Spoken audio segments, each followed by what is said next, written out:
So I'm James Forsythe. I'm a special education teacher in the city of Oxnard, but I'm also a school board trustee, actually the vice president of Ventura Unified, which is a neighboring district. Awesome, awesome. And how did you get into the field of education? So, funny enough, I never wanted to be a teacher. That's like 90% of us, right? I never wanted to be a teacher. When I closed that door in my life of high school, I said I'm never going to come back to Yeah. this field, and it was a kind of a funny, interesting way of going about it. I became a carpet cleaner. I was a mechanic. I did all these different things, and then it came to a point where 2008 hit. There were no jobs. The carbon cleaning business kind of failed, so I needed something. I needed to do something, and I needed insurance. My buddy's friend, who's a teacher, says, you should come back to your high school. We have a position open. And I said, oh my God, okay, I guess I will. And so I went, and I absolutely loved it. I was a paraeducator. I worked for special ed. I did that for about 3 to 4 years. Absolutely enjoyed it. And my aversion to school really came from because of my own experience, right? That's typically what happens, right? But I have a unique experience because I was in the special ed program, something that I'm now teaching in and helping to form and to improve at the district level, not only in the classroom level. So it was something that was very hard for me to do, was to come back to education. And all those memories, all that frustration I had with learning, and I didn't know how I learned, came back. And then, but as soon as I got in that classroom and I started working with kids, all that went away. It was like a whole new thing. It was a whole new perspective. Yeah. So that's typically, I was one of those problem kids. I I didn't like school. I Yeah. tried everything I can to get out of it, and but now I'm trying everything I can to stay in it. So. That's interesting. So when you went back to, so you're a paraeducator, you obviously went back to school. How was going back to college? How was that for you? Going Oh, back to it was. school again? Yeah, that was tough. Having a learning disability, being dyslexic and ADHD, um, you know, it caused a lot of frustration, right? So I had Mm. to relearn how to learn. I had to take very remedial classes. Really, just you kind of just start over when you go back to college, especially at the age of what was I, 21, 22, somewhere around there, Yeah. and it was an absolute struggle. I could tell you that. So I went to City College, went to Santa Barbara City College, went on the 10-year track, right? And but eventually, I went into a university, but I flunked out of Cal State Northridge Mm. twice. First, it was a math degree because I thought I could do math, and then the second one was a journalism, and I flunked out. I said to myself, "Oh, that's it," Yeah. and so. However, University of Laverne, I saw a posting for it. It's a private school, so I said I'll try that instead because I did the state, and I just excelled. I think I just totally rocked it. Got on the dean's list. That's good. It, yeah, it was just a different time for me. I thought maybe my frontal cortex was mature enough. Yeah. That's funny. I had a really difficult time with school too. I hated school as well. I would ditch classes. I would give it the most minimal effort as possible. And the standards that were set for me by my family was just graduate high school. You just need to graduate high school because my parents didn't graduate high school. So it was just like, if we could just get you to graduate high school, you reached the pinnacle. That's success. Right, So I graduate high school and it's like, okay, now what? right, Okay, now what's the next thing? exactly. And at that time, I'm I'm like 18 years old. I'm like, man, what do I do? Mhm. I had a I was lucky enough to get a summer job at Los Angeles City College, and I met some people that were told me like, hey, I could get you in the college. We could help you out, and you'll get financial aid. And that's what sold me. It was the money. Oh It was yeah. a financial aid. I was like, oh, how much money can I get? And they're like, Mhm. well, you could get X amount of money for free. I was like, psh, I'm in. Yeah, I'm free in. money. Yeah, Well, why not, right? yeah. I just gotta fill out this form and then I get money. I'm in. Right. I'm in. I'm gonna do it. Oh And I went back to college and yeah. Mhm. it took me the first year of college, I had no idea what I was doing. I had no idea about, wait, I have to take these classes to graduate. Like who's going to show me the way? And like, I had no Right. idea. I was just taking random classes. And I, Right. like you said, like you did, I took all the remedial classes because I was so far behind. Mhm. So math, read, English, forget it. Yeah. I didn't know anything about history, science. I did zero, Right. zero. So it Yeah. was all this like relearning stuff. And then at like age 19, I'm married and have kids at that age. Oh, And wow. now it's like it's a must. Like I Right. have to graduate. I Right. There is no other way. You Mhm. need, like, in my mind, I was like, you need to graduate. You need to figure this out. You just gotta figure this out. That's it. Mhm. There's no other alternative. You just gotta graduate. And so Right. that's what kind of got me going. And I didn't even want to be I didn't want to be a teacher. I did want to work with kids, though. I'll tell you that I did want to Mhm. work with kids, and my degree was in social work. Mhm. But I did not. I couldn't see myself as a teacher yet. Yeah. It took me a while. What got you to? You said it was just being in the classroom, being a paraprofessional. That was it. That sold you. That's what it was. I mean, it was working with high school kids, seeing myself reflected in a lot of them. Right? They all had their struggles. Some of them, like my parents were divorced. There was a lot of violence in the life, and so I was able to kind of mentor those kids and say, "Hey, I had that happen too, and I turned out, okay." Um, and I think that connection to kids, what really drove me. It wasn't so much it was educating. It wasn't so much pedagogy, right? It wasn't so much Mhm. like, oh, I get to fundamentally change the way we, do business and education. It was about just connecting with the kids and being impactful to those who feel like they're not represented or feel like they're not, you know, part of the school. And Yeah. so bring them in like that and saying, hey, I was just like you can do it too. And I do that to the day. I tell my students, I say, hey, I was in special ed. I was sitting in the exact same seat as you, maybe not the exact same, but I was sitting in the same program as you. I had difficulties. I had difficulties learning, and I had difficulties with home life. And there's a way out. There's a future for you. And this isn't it. Your IEP does not follow you throughout life. It just ends at 18. As soon as you graduate, boom, you're with the rest of us. Mhm. Maybe you would want that IEP, Mhm. right? You want those Mhm. accommodations in life, but you don't get them. Yeah, So, yeah, yeah. You're saying the exact same story as me when I could just connect with the kids. right, right, I could make those connections. I could see like you're a kid that's angry. When I was a young teenage, I was an angry young teenage boy as right. well. That's your Yeah, dog. Uh, yeah, yeah. She's fussy.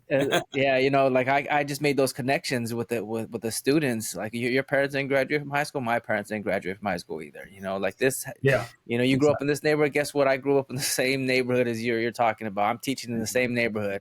Yeah, Um, so it was just making those connections and like you were saying, it wasn't the pedagogy. It was like, how do I take this community, this group of kids in this area that I live in, and make them better? Let's just make right. them better. And so that's what it was. Yeah, And I've been in it for like 20, man, what is it, right. 25, 26 years, something like that. I don't know. It's Mhm. a long time. It's been a Right. very long time. Yeah. Um, Oh, yeah. so then you became a SPED teacher.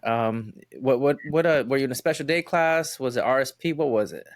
So I start off in special day class. Those are the primary jobs you get. Yeah, yeah. They're open. They're all open.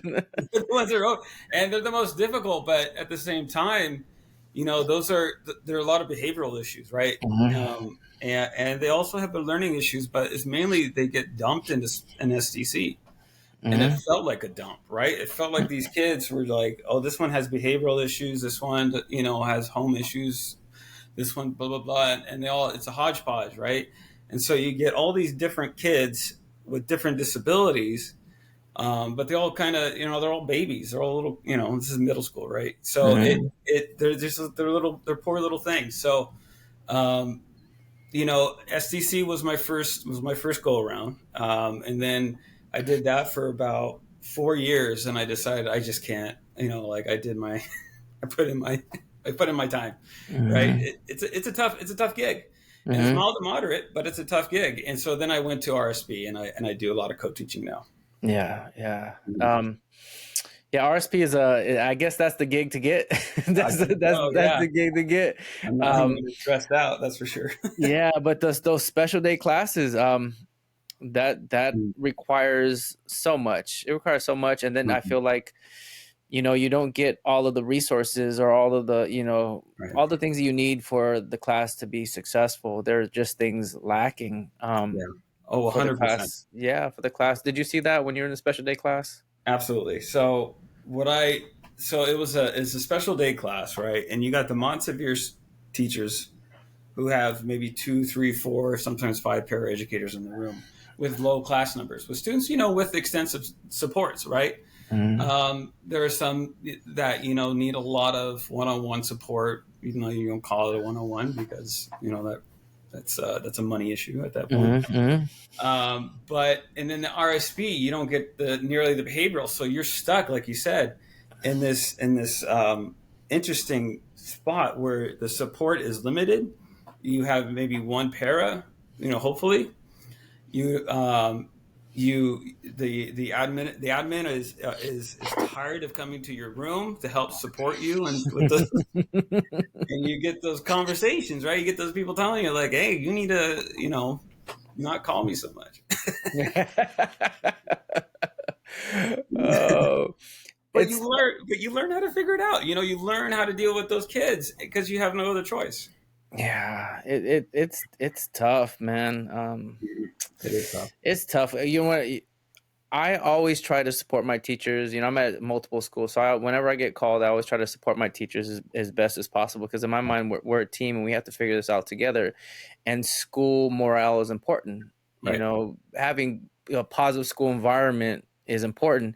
And if me being the admin, I don't help out, Mhm. then that's gonna take a hit on the school morale. It's gonna take a hit on the trust that the teachers have for me as the admin. Right. That's where talk starts to happen around the school, like, don't call Mr. Vergara. He's Yeah. never gonna come. That guy never gets Yeah. out of his office. That guy, we never see that guy. He's never on the playground. He Right. never does supervision. He's never. So that's where the talk starts to happen, and so There you go. that hurts school morale. And I think that just having a positive school environment, positive school morale, where everybody is on the same page, everybody's on the same team, SPED Mhm. department, gen ed, everybody is all together working for one goal. That's what we want as a Right. school. Absolutely. That's what the It's just district hard to wants. accomplish that. Yeah, trying to get there. And here's an interesting thing I just learned about extreme behaviors. So if you're in a class and you have extreme behaviors, there's such a thing of like teacher isolation. Like other teachers will inadvertently isolate that teacher because they have those issues, right? Because they have those extreme behaviors in their classrooms. Like, I don't know how to help you, so I'm going to distance myself from you. Hmm. It's an interesting phenomenon, and I'm in an admin program because I wanted to get into admin. I want to do the same thing you are, support Hmm. teachers, right? I did teacher in charge, and I'm like, oh, I got to do this. This is great. This is what I want to do. I want to support those teachers, and then so kids can stay in classrooms as much as possible, and so on and so forth. But there's a phenomenon where teachers are getting isolated, and they isolate themselves because they are stressed out. They feel like they don't have the support. Other teachers feel like I can't help you, so I don't think I could do anything for you. I can't help you in any way, and that is a real problem. So admin has to come in and step in there and help those teachers and bring them out of that funk. It feels like. Yes, yes, it's the school environment morale is really, it kind of does falls on the leadership of the school for Mhm. sure. And if admin's not doing their job, then that's where it starts to take a turn for the worst. And Right. then you know and then as an admin, like, you try to give some sort of advice or some sort of help in the classroom. You do an observation, and you give them feedback. But if but if the teacher doesn't believe that you're really supporting them, if the teacher believes that you're just doing it to be a gotcha kind of, oh, I Yeah. saw you not doing this, so I'm gonna write, it's a gotcha type of evaluation, they're not going to receive it. And so now Right. you got all these teachers that aren't receiving any of the information that you're trying to get to them. And it's a tough situation, and it falls on leadership. And you have to have good leadership to run a school, Right. because if it's poor leadership, that school is gonna not do too well. And it's a tough situation. So you're gonna go into being an administrator. You're taking your classes, and you'll see you're gonna be put in that chair. You're gonna hold those keys. You're gonna have that walkie-talkie. You're gonna be the one that they're gonna go to, and No. it's like you have to make Mhm. you have to make the right choices, and some Yeah. of the choices that you make are very difficult choices, Mhm. like very difficult things that you're gonna have to choose. And a lot of the times, you're you you're unliked. You're unliked because you have to make those tough choices. You have to have those tough conversations, but it's for the benefit of the school. And Right. I feel like if you don't have those tough conversations, then that's where it all falls apart. Right. It all falls apart. You have to have those tough conversations with your staff, with the teachers, with your supervision staff, with the parents. You have to hold a strong line.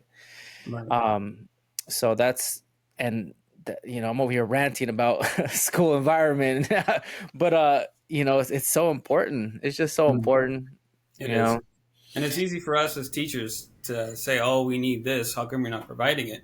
But as teachers, we don't see the full, you know, spectrum or the job title that you have. How hard it is to be an admin. You're everywhere. If you're the principal, you're on 24/7. yeah, You're it. You're the school. yeah, And as a teacher, you're like, "Oh, I'm not getting this support. I'm not getting this or that." But in reality, maybe that admin is supporting a student or supporting a teacher or doing this and that because they can't clone themselves and they have to be there. yeah. Right? and and and then you work at these schools where maybe they don't have a full staff. Mm-hmm. Maybe they lacks resource. They have like a half-time assistant principal. They got a Right. PSW that's there 1 day a week. They got, counselors are there like once or twice a week.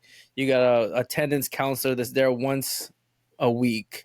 Mm-hmm. That's tough versus It a is. school that has all of that. That takes a hit on, the school. Yeah, it Tough does. situation. Funding is big. Funding's big, and then you being on the board of education, Yeah. like Yeah. how do we get that money? How do we get all that money? Go to the state. That's the Yeah. state. I mean, that's we're at a time, and I see the other half of this, right? So, being in the classroom, you see the direct effect impact of what funding does, right? So now I'm at the other end where I'm making those decisions for another district, but it's all relating, right? We're Ventura County is a very close county, right? We Hmm. have very similar issues, even West County, East County. So when we're impacted by budget cuts, the whole county's felt. We all feel it. We don't have LA's couple $1 billion budgets. We have like Ventura. We have a $250 million budget with 26 sites, and 17 of them are Title One schools that need that support. And Title One funding is not necessarily helping them in a way that we would want because there's just not enough of it, right? Hmm. Hmm. So for us, in talking about budgets, the main thing we're worried about, and that all of California it seems like worried about, is the declining enrollment, Hmm. and that is a huge impact on not only budget, but it has a huge impact on resources for teachers. It actually, when someone says, "Oh, you're declining enrollment, you have less kids, so you can have smaller class sizes," that's not true. Right? It is you actually get larger class sizes, or you get more impacted classes. Multiple Right? grade levels with teacher teaching second and third grade. That's These. what it is. Yeah. Yeah, you got these combo classes, or if you ask me, a teacher, they would cut off their left hand before they would do a combo class. Most of them, Hmm. it's a tough thing, especially at the primary level. So we're asking teachers to do more, and we're asking our staff to do more. And now we're having reductions, which most of the county is dealing with, and we're taking support away. So how do we support teachers as we're taking their supports away? We're giving them crazy combo classes, and we're increasing class sizes, or we're maintaining them at a high level.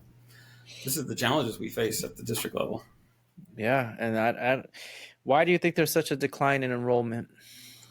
Well, if we look at the numbers, primarily we had a large influx, especially during COVID, of individuals moving to Bakersfield and Lancaster, going to inner California. Right, Mhm. that was the majority of our population that left. Was either outside the state or to mid California, or I guess you'd call it inner California, away from the coast. Yeah. And we had some that went to private schools, but a lot of times they come back, especially after COVID. We started, we dropped the mask mandate.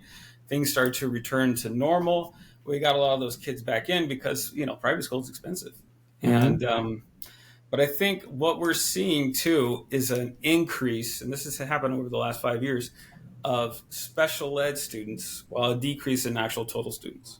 Mm. So, if you, as you know, special ed is very, very expensive, and you Hmm. don't get that much more from the state per special ed student. Hmm. So that increases the cost. We're probably spending $1 million and some change every single year on top of what we already spend just to pay for those no students. So how do you balance that? How do you support our students with special needs while maintaining the services we have for general ed students? That's the kind of the another challenge we're facing. Yeah, and I don't see what the solution is. Like, No. I don't know how we solve that issue. It's that's a really tough decision. This tough issue to deal with. You Yeah, know, and, it's I, very, very tough. and do you guys? I'm sure that you guys get parents, pressuring you guys. Like, how do you pressure you guys to do whatever X, Y, and Z with the money? And Yeah, yeah, we get a lot of parents. They're all coming from a great place, with a lot of heart, and they understand the challenges we're facing. Majority of them, and a lot, and as you know, like education is such a passionate area. You're dealing with somebody's kid, right? I get like that. If I if I hear something that happened at one of our schools for my daughter, you have an emotional reaction. So you do have that. So the main thing you got to do is listen to the parent, listen to what they're saying. There's going to be an emotional reaction. You're going to get cussed at. You're going to get threatened sometimes. It's just part of the gig. yeah, But then they get all that out, right? They get all that emotion out. They get what they're trying to convey to you, trying to tell you, and then they're like, "Okay, I'm sorry. I'm sorry. I didn't mean to do that, but it's my kid." You're yeah, like, "It's okay. It's okay. I get it because I'm a parent too." yeah, So, but if they're advocating, there's a lot of parents that advocate. We have a very strong, robust special education advocacy here, and we have an autism society, which is absolutely wonderful, and they do great work. And they keep us on our toes. They keep us honest, and I appreciate that. yeah. I think that what you're saying about just being able to get that off your shoulders and being able to express how you feel as a parent, the frustration.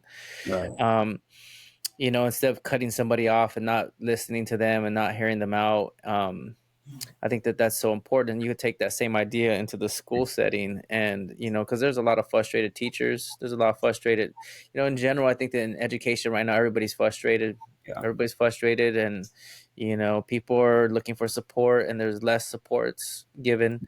And like you were saying, people are being asked to do multiple things that 10 years ago they weren't asked to do, and it's frustrating.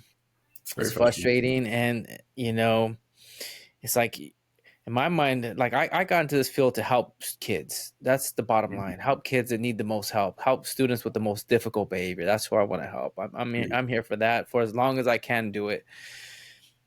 But I don't know, like if you don't have that passion and if you don't have that desire to, like, I'm here to help, it's easy for you to just, like, what, screw it. I Yeah. don't need any of this. I don't Right. need to do any of this stuff. I don't need to be participating in being taken advantage of, or like I feel overworked. I feel overwhelmed, under supported. I don't need this. And this is how we lose so many people, Yeah. good people, even bad, whatever. We lose people. Um, and it's like, okay, how do we stop that? How do Mhm. we, one of this podcast, for instance, podcast is meant to help educators and people being transparent, people being real on here. And it, we got somebody from on the board of education. I've never had a person from on the board of education. That's pretty exciting to hear your perspective, No, and just having outlets like this where educators could relate and they could see and they could hear conversations from an assistant principal and somebody from the board of education who was also a SPED teacher as well. That's important. That's why I have this podcast still going. But it's like, how do we help? How do we yeah. it's How do we it's help? tough. It is tough, and this is I've talked to so many people about this, but this is a really tough time in our in education and public education. We have the federal government that is playing with the money, right? Hmm. The Department of Ed is closing up shop. Um, where is that money? Is that money going to come to us? Is our IDEA money coming to us? Are we getting all the title money? You know what I'm saying? How it's in law, but we don't Yeah. know. And so that creates this unsure instability with federal funds. And that causes us to pull back even more as a board, right? Hmm. Hmm. Because you're like, oh, if that money goes, we can't provide That's much right. needed SPED service, or we can't provide that Title One services to to kids that really need it.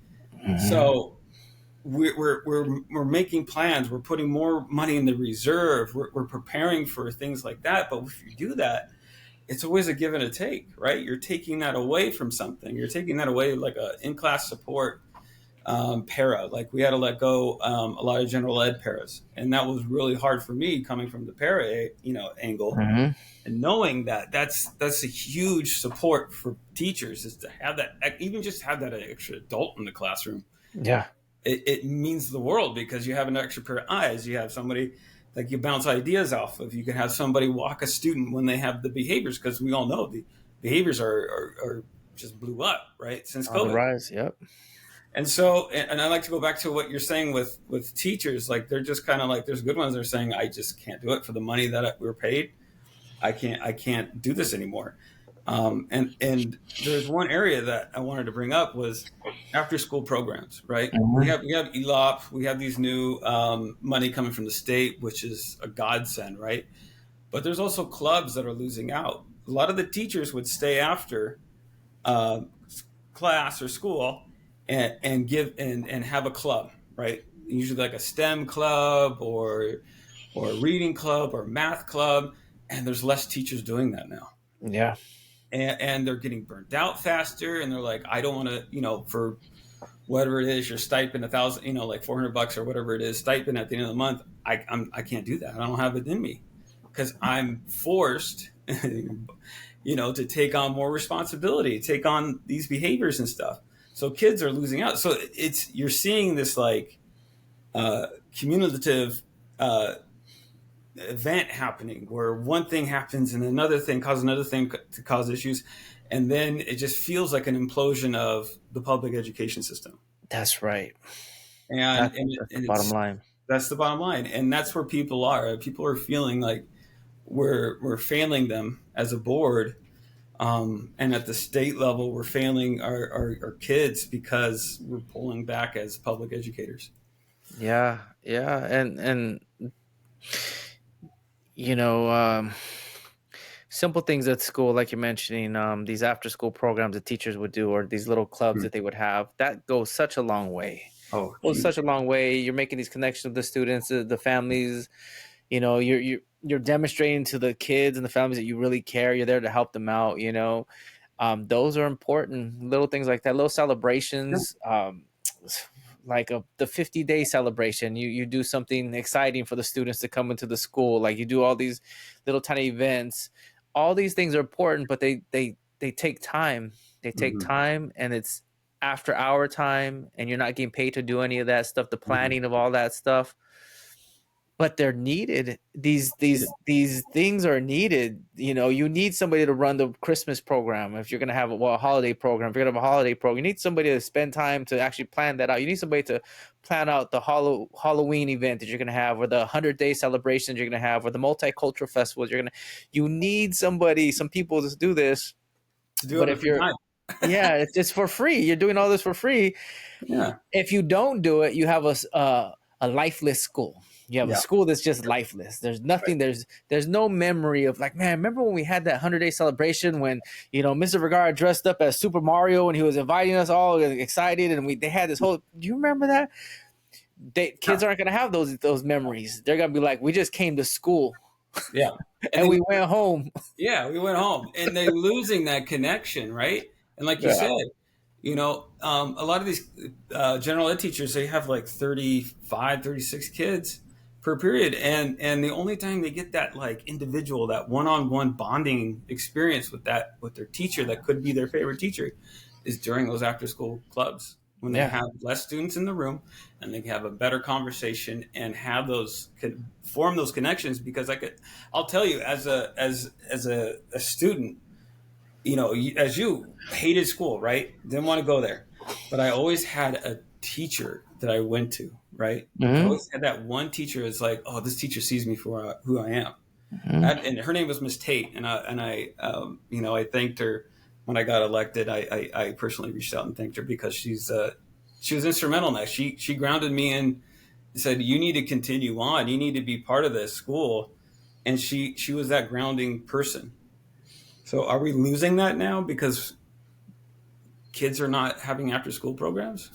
I think so. Yeah, I think so too. I think we're losing a lot of that.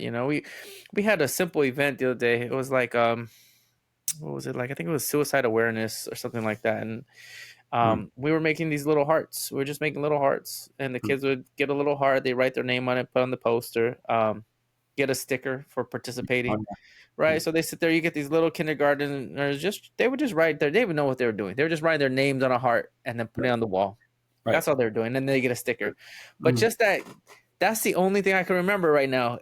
The yeah, whole year so far is like, remember when we put our names on a heart and we put it on the board right there, and then I gave you a sticker. Remember that? yeah, yeah, But yeah. that it was during lunchtime and it was like a whole different environment. Everybody was kind of cheery. There was music being played and everybody's writing name. And I had a bunch of stickers, and there were funny stickers like an avocado man and like a hawk and a Right. dolphin riding a skateboard. All these weird stickers. I was like, Mm, "What do you want? You want an avocado man, a dolphin riding a skateboard, or like?" yeah, yeah, yeah, And yeah. so it was fun. Yeah. They'll remember that, but that takes planning. Somebody has to do that. Somebody So has to much. make the poster, cut out the hearts, buy the stickers, who's paying for the stickers, like Yeah. all these things. It Yeah. takes planning. And if you're overwhelmed, and if you're like, oh, I'm not gonna do that, I'm overwhelmed, I'm already overworked, and so why would I even do something like that? Right. And you brought up an interesting fun, right? It made school fun. Hmm.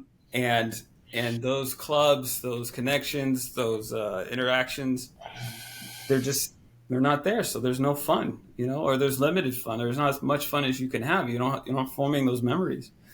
So and that's going to have a hell of an effect on those kids when they become adults, right? And they decide to go to college or not, Yeah. because they remember the fun of school.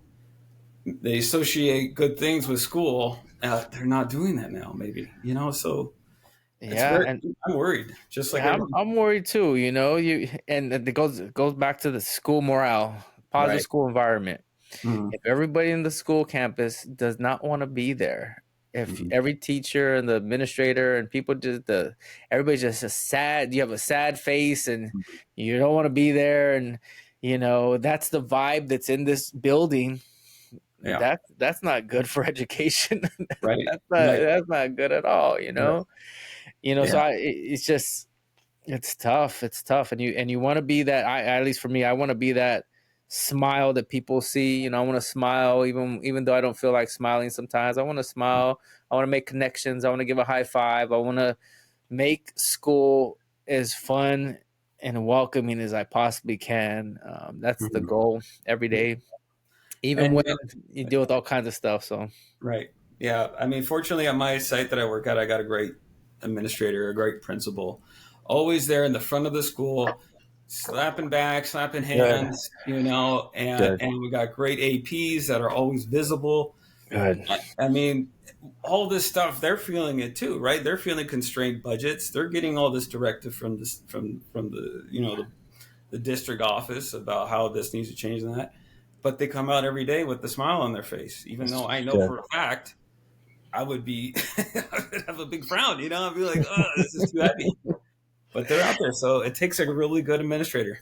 It does. It does. It takes a really good administrator, and um, yeah, yeah. I work with some good administrators as well, and we're doing our very best, and we're trying to keep the smile on the face and keep the building up and running, and keep Right, try to support as much as possible. That's all we could do, right. So. I agree with that. I have a off, moving topics a little bit. When it comes to behavior in your school, do you have big behaviors in your school? We're in the central part of Oxnard, and we have a lot of, it's a Title One, and it's a school with, a history of gang, affiliation amongst the middle schoolers. We've had large behaviors. I don't think in the past that's kind of tapered a bit, and I think it might be have something to do with the COVID kids kind of being moving out as they're starting to Hmm. get in. The ones that aren't as impacted by isolation, right? Yeah, But yeah, there are behaviors. There's fights. There's always something like that. There's always arguments. We do PBIS. We do a lot of the behavioral management, and yeah. it's just a work in progress. Every school has that issue right now. As an RSP teacher, do you have students that refuse to go to service?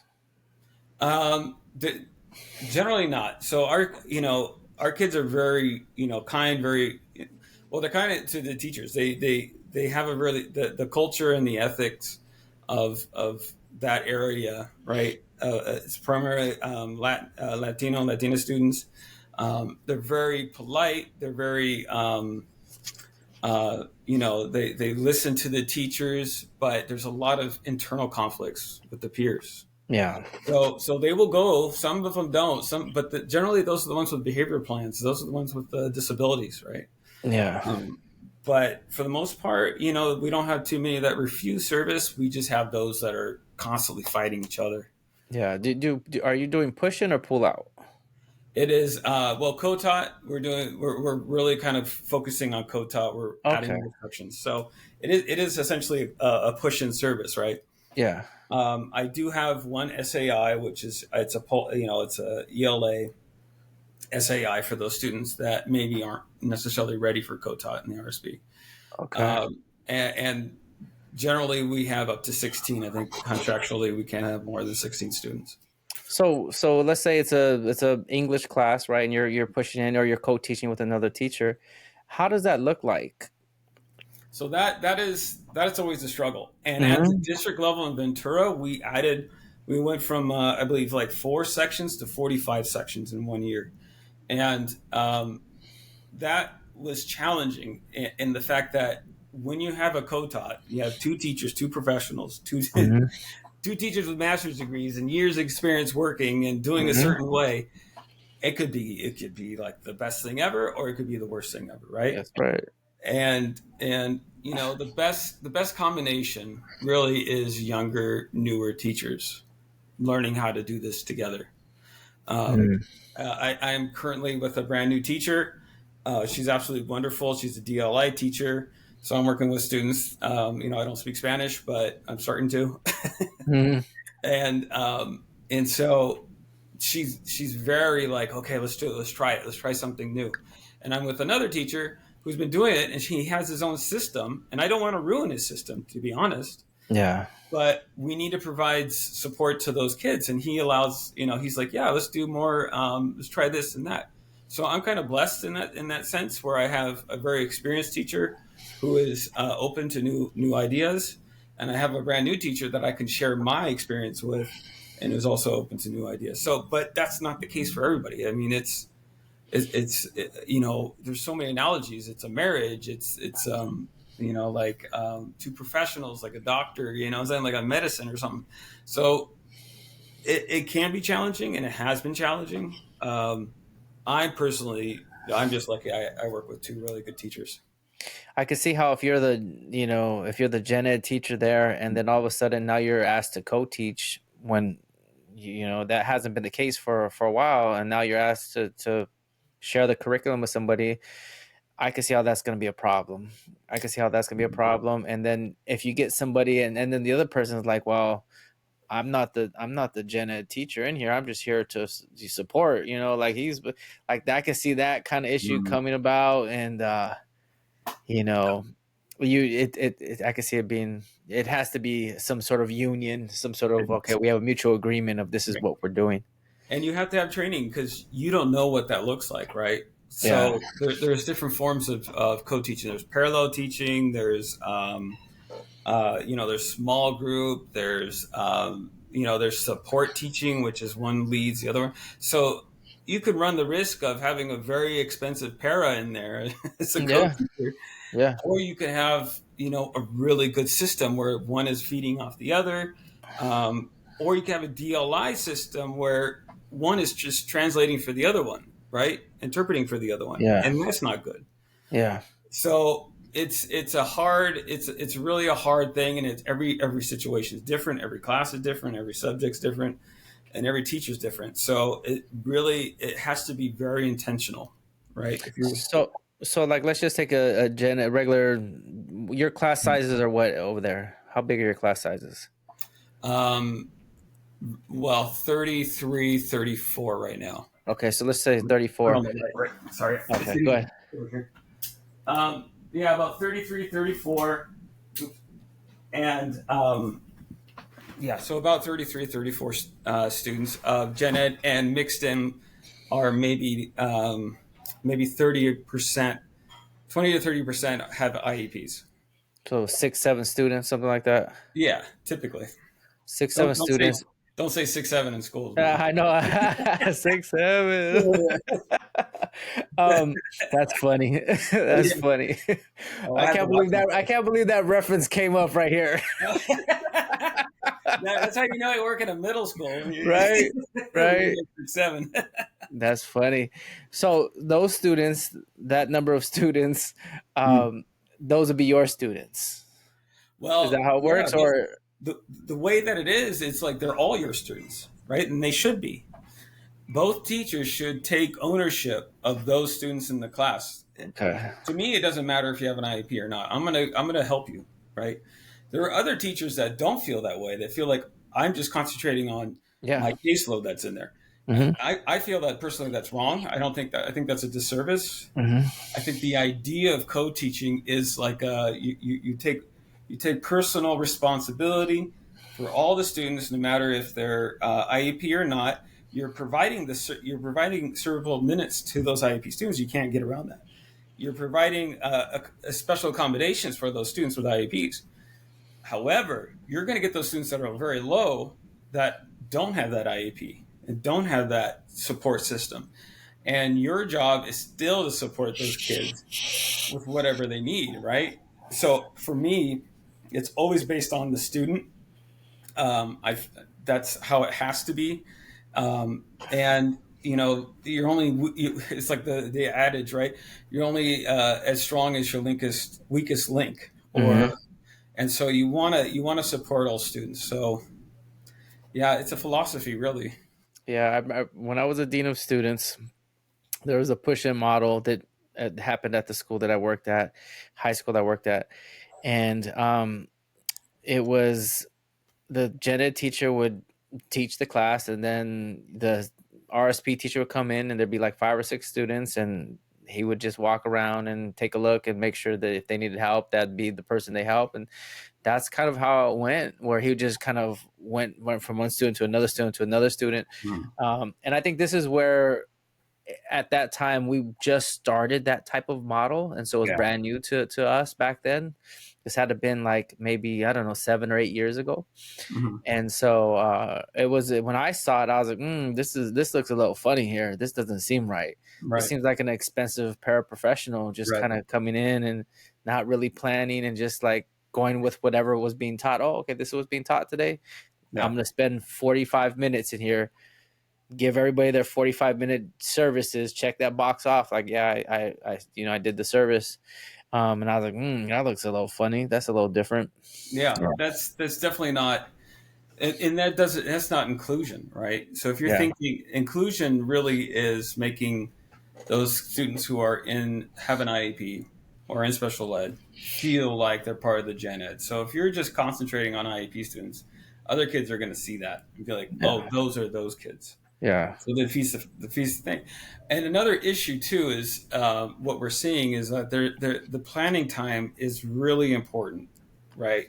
There sometimes preps don't line up. If you're Mhm. or if you're in the elementary school setting, you just don't have the time to sit with your co-teacher and plan these things. Have that cerebral discussion and that and so it leads to that, like you said, a very expensive para because there's no planning, there's no way of coming on the same page and having uh, having those things like, okay, I'll do this and you do that, and while you're doing this, I'll be over here with these students. You don't have that, so you're doing like the best you can as a SPED teacher, just going around trying to help students, and it just turns into that situation. Yeah. Yeah. Um, yeah, that's what I saw. That's exactly what I saw. And I was when I observed it, and I was like, I don't know if this is gonna work. I don't know about this inclusion stuff. I don't know if it's gonna work. Right. When it comes to inclusion, in the uh, what's it called, elementary school. Have you ever worked in elementary school at all? For about a year, I worked at a charter school and I taught K through fifth. I was the case manager for that. Yeah. And Yeah. so that's an issue too. Like, how do you have inclusion in an elementary school? Let's say the student is in a special day classroom and we want to see if the student could, let's just take an easy subject like, I don't know, health or science or Mhm. something that's less rigorous. PE. PE is probably the most basic one where Yeah. they could go join PE and that's not going to be a problem. Right. But how do you get a student to go in the classroom for ELA and still provide the supports they need to be successful in the classroom? Right. That's difficult. That's And difficult, especially with a caseload of like 28 students. yeah, Right. You're trying to push in for all those 28 students. The only way you could theoretically do that is they would all have to be inclusion, right? Because if you could pull them out. See, that's the yeah, SDC. See, that's really hard. It yeah, depends on the caseload. I mean, it's such a challenging part of that inclusionary process. How do you get SDC kids to be more included in those settings where they're more academic and not just PE? yes, that's tough. And there's a big push by, I'm sure, all districts where they want to have more opportunities for inclusion. A big push Big amongst, push. I'm sure, in your district as well. Yeah, and it really comes down from the state. The state is making those. I forget what it is. It's like 80% of the IEP students have to be in 70% of Something like that. something like Yeah. that. And it's not so much a mandate; it's more of like a recommendation type of thing. But that's where we're going, right? So there's going to be more of that coming down the pipe where we're pushing in kids. There's going to be a lot of trial and error with that process because Yeah. Yeah. I you can know see if it's just RSP, you're good. You're gonna meet that cutoff, whatever that cutoff, 80%. I think it's 80% in gen ed. You're supposed to be 80% in general education and 20% receiving services. I don't know, something like that. yeah, yeah, yeah, yeah, But yeah. if you're in a special day classroom, that number's not going to be hit. There's No, no way that you're going to hit that number, no, And no, if no, your no. school has multiple SDC classes, if there's 10 classes at your school, it's elementary school, there's 10 classes and half the classes are, special day classes, you're Mhm. never going to meet that number, and You're never so going to meet that number. But I gotta tell sorry. I love being an SDC. The reason why I stayed in so long is because I advocated for students to be in those gen ed, at least one or two subjects, right? good, Especially middle school. good. And and I had a student that came in. She was sixth grade. She says, "I don't know why I'm here. I'm just going to cause problems, basically, right? I'm just going to have behaviors." And she was in the shady 80s area, with her assessment scores. But but I said, okay, you don't want to be special anymore? She says, I don't want to be special. I don't want to be with these kids anymore, right? Because Yeah, there's a stigma. There's a stigma, and I get there it. is, there I, is. I dealt with that stigma myself. So I was like, okay. So I said, well, we gotta improve your behavior. We're gonna improve your academics, and she did that. And we put her in a co-taught, and literally that week she changed completely. She says, I want to be typical, right? I Yeah, want to be the student that could sit without yelling, without screaming at somebody, without um, uh, my focus going elsewhere. I wanted to be that. So she started wearing her glasses because she wasn't wearing her glasses before. She was sitting in her chair. She's asking for more work. She says, "I'm ready for more." And so so that blew me away. And we were able to get her into straight co-taught by the time she graduated on to ninth grade. that's awesome. So Yeah, it's those little small wins as a teacher that I'm all for. I would, I would take those really tough classes, those really tough kids, and if I could have those little small victories, it makes it worth it. yeah. I think and that's when you're in the field of education, you get those little small wins. That's kind of why you're in it, in my Right. opinion.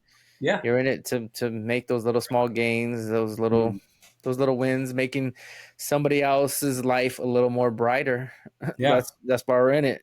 That's why we're in it, and we'll deal with the other BS and all the heartache and gray hairs and Yeah, all that stuff. yeah. I mean, Have those wins.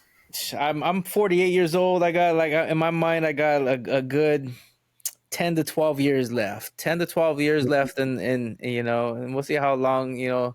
Maybe it's shorter than that. Who knows? But that's my goal, Yeah, and just do as much as I possibly can for 10 to 12 more years, yeah, and yeah, see. for sure. I'm Yeah, 42. I'm the same point. I'm looking ahead now. I'm thinking, oh man, retirement. I got to start thinking about that. yeah. I What remember you?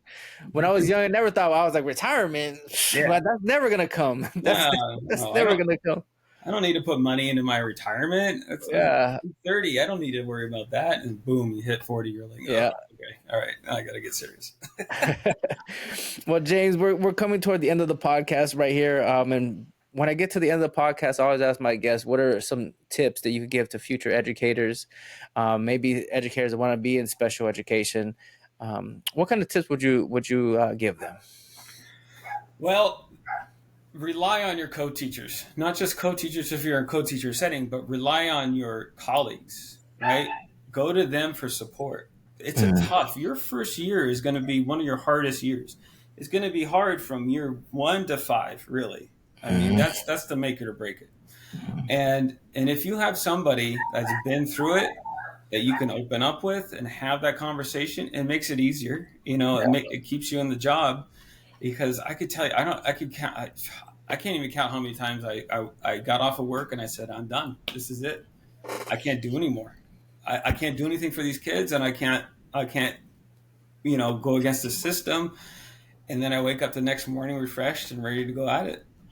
But the one tip I would have is communicate with your colleagues, um, and to form those relationships with those kids. Find a way to make to get your shirt on in the morning. Yeah, Get dressed, get your coffee, get those reasons. You have that one kid that you're like, okay, I'm not going to give up on this kid, or I'm going to make this kid's life better, or I'm going to help my colleague today. Just keep that in mind because you'll get through it. You'll get through all yeah. that heartache and it will get easier. Well, James, thank you so much for that tip, and thank you so much for being on the podcast. Like I said, I've never had somebody on the board of education to come out here and be on the podcast, and I think that other people who hear the podcast will greatly appreciate your perspective. So, thank you so much. I appreciate you and thank you for all you do. I mean, this is really great. I love your work. Thank you. Thank